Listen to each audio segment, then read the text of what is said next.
Studies show that more than half of people who create a budget end up abandoning it within the first month. And what's interesting is that most of those budgets don't fall apart because people stop caring. They fall apart because the budget itself wasn't built to hold up against real life. When you look at the numbers, it becomes clear that the problem isn't discipline, it's design. So looking at the reasons it keeps breaking and the simple adjustments that actually make it hold together can be the thing that finally gives someone control again. This matters because when the budget stops falling apart, stress usually drops with it, confidence grows, and long-term goals suddenly stop feeling impossible. Before getting into everything, feel free to support the channel and subscribe for more financial content if you enjoy videos like this. Alright, let's get into it. Part 1. Why budgets fall apart so easily. Let's start by pointing out something that most people never consider. Budgets don't break because of math, they break because of behavior and unpredictability. Money habits aren't perfectly consistent, expenses aren't perfectly repetitive, and life has this annoying habit of throwing surprises at the worst possible time. So when someone creates a perfectly neat budget that requires everything to go exactly as planned, the smallest unexpected thing makes the whole structure collapse.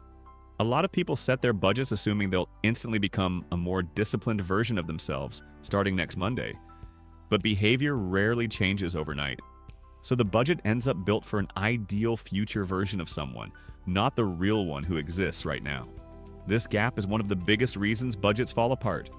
Another common issue is that people often forget about invisible expenses, the small, inconsistent, or irregular things that don't feel big individually, but stack up over a month. Things like small subscriptions they forgot about, quick food runs on stressful days, or rare but expensive categories like birthdays, school events, or car maintenance. When these aren't included, the budget seems to fail, even though nothing went wrong. Real life just wasn't accounted for, and that's where it becomes helpful to think of a budget not like a rule book, but more like a map. Something that adjusts, something that shifts with the terrain. Because life doesn't stay static, and a budget that can adapt is pretty much guaranteed to break. Part 2. Building a budget that survives real life. One of the strongest ways someone can fix a falling apart budget is by starting with awareness instead of assumptions. Most people build budgets based on what they think they spend, but the brain forgets a lot of things. So instead of guessing, many people find it massively helpful to track their actual spending for a week or two, not judging it, not trying to fix it, just observing. Because once real spending becomes visible, the budget doesn't need to be based on imagination anymore. Another important adjustment is giving categories realistic numbers. For example, someone might want to spend $50 a month eating out. But if they actually spend $200, telling themselves, "I'll just stop doing that," usually doesn't work. Instead, a more helpful approach is looking at the pattern and asking, what number would actually fit my real behavior right now? Then building the budget around that number. This gives the person room to improve slowly instead of trying to force a sudden transformation. It's also incredibly useful to add buffer zones. Most people budget down to the dollar, but life doesn't happen down to the dollar. So adding a buffer category, something like 5% or 10% called life happens, gives someone space for small surprises without wrecking the whole plan. Some people also make their budgets more flexible by using broad categories rather than tiny strict ones. Instead of having 10 super specific spending categories, they group things into a few essentials like food, transportation, household, fun, and savings. The fewer categories, the easier it is to stay consistent and adjust on the fly. All of these changes are about one thing: building a budget that works with someone's real life instead of against it. Part 3. Identifying the silent budget killers. Once the budget is more realistic, there's another layer that often makes everything fall apart: silent budget killers. These are things that don't feel like big problems individually, but they create a slow bleed that destroys the month. A big silent budget killer is irregular expenses. They don't happen every month, so people forget to prepare for them. Things like yearly memberships, doctor's visits, car insurance payments, school-related costs, holiday gifts, or even buying toiletries. Since they're not consistent, they don't make it into the budget. But when they hit, they knock the plan completely off balance. One way people deal with this is by creating a non-monthly category that gets a little money added to it every single month. It's basically preparing for things that aren't happening yet. So when they do happen, nothing breaks. Even $15 or $20 a month toward irregular expenses can make a huge difference. Another silent killer is emotional spending. Not necessarily impulsive big moments, but the small, I had a rough day purchases. Humans naturally use comfort spending without thinking. It's not about right or wrong, it's about noticing it. When someone builds a small comfort budget into their plan, they're no longer fighting their emotions. Instead, they're making room for them. Subscriptions are another invisible leak. A lot of people have so many automatic monthly charges that they don't even remember half of them. Taking 5 minutes to scan through a bank statement usually reveals things someone didn't even realize they were still paying for.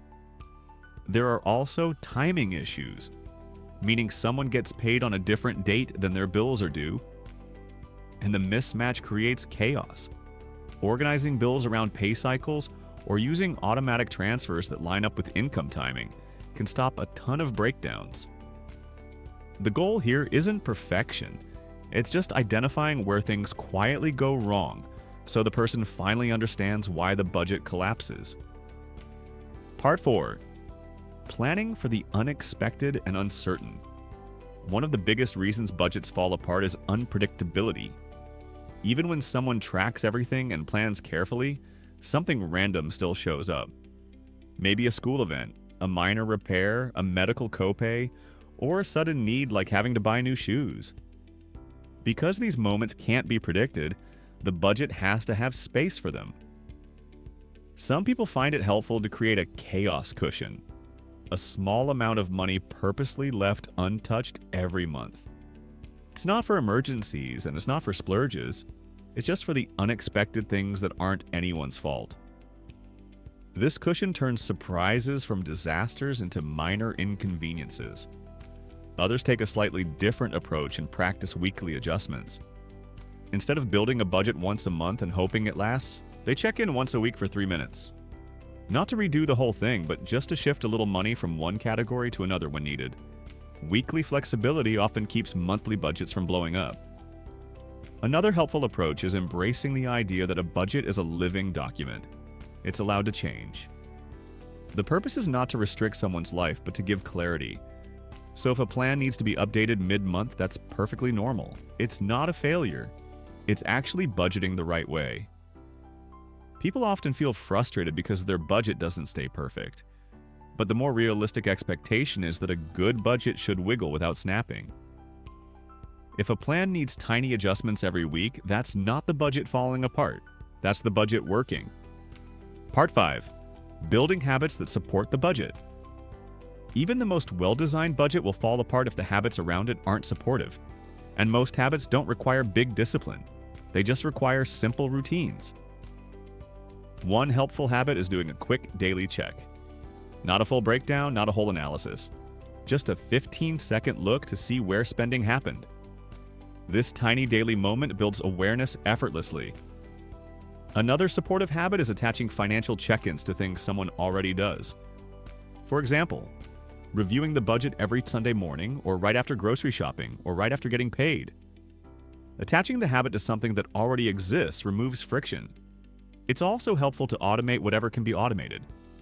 Automation doesn't solve everything, but it removes decisions. And fewer decisions mean fewer chances for the budget to get derailed. A weekly reset is another strong habit. It's like cleaning the budget. Checking categories, moving a few numbers around, adjusting what needs adjusting. This keeps someone from getting blindsided at the end of the month. And finally, a powerful but underrated habit is reviewing the budget at the end of each month with curiosity instead of judgment. Asking, what happened this month? What surprised me? What patterns showed up? This mindset turns budgeting into a learning process instead of a struggle. The more these habits are built into daily or weekly life, the easier it becomes for a budget to stay stable. Part 6. Designing a budget that matches your personality. A big mistake people make is trying to copy someone else's budgeting style. But people have different spending personalities, different levels of structure they enjoy, and different ways they stay motivated. If the budget doesn't match the person, it usually collapses. For example, some people do better with highly organized systems where every dollar has a job. Others feel trapped by that and do better with big, flexible categories. Some people love spreadsheets, others prefer simple apps. Some people feel motivated by visual charts. Others prefer quiet, minimalist budgets that don't overwhelm them. There's no correct way. The correct budget is the one someone can actually maintain. So instead of forcing a system that doesn't feel natural, it's helpful to look at personal tendencies. Does structure feel comforting or stressful? Does someone like detailed breakdowns or simple overviews? Do they enjoy tracking things or prefer automating everything possible? When the budget matches someone's personality, discipline becomes almost effortless because the system feels natural instead of forced. And that's usually what keeps a budget from falling apart long term. So to quickly sum it all up, budgets usually fall apart not because someone is irresponsible, but because the plan wasn't designed for real life. By understanding spending patterns, building flexible categories, creating buffers for irregular expenses and unexpected surprises, and matching the system to someone's natural habits, the budget starts becoming something that supports life instead of restricting it. Consistency becomes easier, stress drops, and financial control starts to feel achievable instead of overwhelming. If this made you think about your own budget or helped you understand why it might keep falling apart, consider sharing in the comments what part hit you the most. Everyone's situation is different, and hearing each other's experiences can actually help others feel less alone with their money struggles. And of course, if you enjoyed the video, feel free to subscribe for more financial content just like this. See you in the next one.